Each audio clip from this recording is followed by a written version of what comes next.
first-time homebuyers, the Murphys were thrilled with their house in Owasso.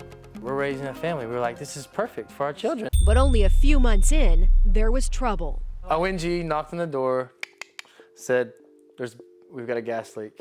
We're going to put you in a hotel. Max and Casey gathered their 3 little ones. Cherokee was still an infant and headed out. 10 days in a hotel until ONG told them, not our problem.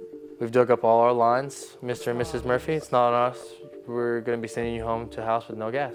Turns out the methane levels at the Murphys' home were too high for ONG to safely provide gas. No way to cook, no way to have hot water, no way to bathe, no way to heat the house.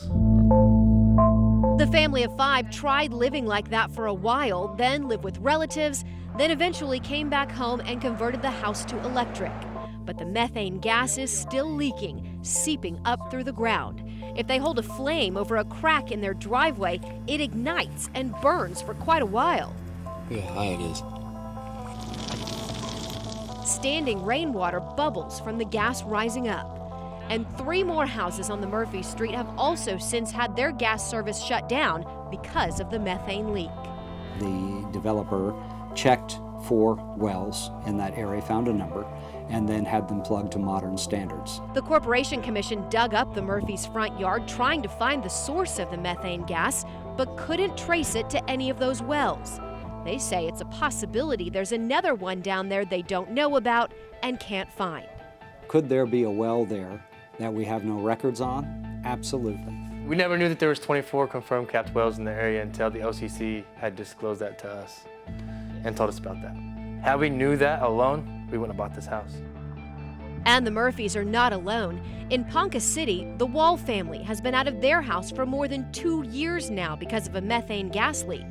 The Corporation Commission has investigated that one as well. This is just a huge gas field that was capped by a natural formation, and a crack has developed, and that's allowed this gas to come up to the surface. Charla Slobotsky is the executive director of the Oklahoma Real Estate Commission. I think as more properties come up with underground storage tanks, hopefully we can find a solution that will provide greater protection to the consumers in Oklahoma. She says a realtor has to disclose if there are any underground storage tanks or abandoned wells under a home.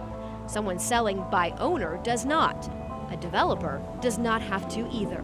There's no requirement on a developer who's selling a vacant piece of land to disclose any of this information. There's something unfair here that builders should also disclose just as much as realtors do. State Senator Gary Stanislawski proposed a bill last session that would make that law.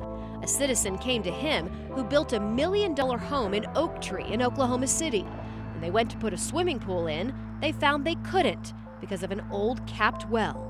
And if the builder did know and did not disclose, if they're the ones doing the subdivision and selling you a piece of property and knew, that's wrong. That couple sued Oak Tree Partners and a developer because they did not disclose to plaintiffs that a plugged oil well was hidden underneath the soil.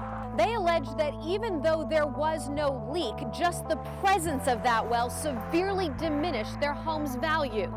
They ended up settling. If it were me, I would always check to see what might be underneath that property. Corporation Commission officials say they can provide potential buyers with records, and often cities will have records as well. We did an inspection, we thought we were good, you know? No. But never we fathom that we'd have to worry about what lurks below. Max and Casey say it's been a 2-year-long nightmare being on pins and needles in their own home. We've almost been pushed to divorce. We've almost separated. Because we blame each other. It's been one hell of a ride, you know? Every night, their 3 children have to have breathing treatments. They believe it's because of the gas leak. And they've finally decided to just walk away from their home. They feel they have no other choice. Do we continue to pay on this house and keep fighting this until our marriage completely falls apart? Or one of our children don't wake up. They don't know what will happen to the house. I pray to God that no one else buys it. And they hope their story serves as a warning to other potential home buyers to always check for what could be lurking beneath. Sarah Stewart, News Channel 4.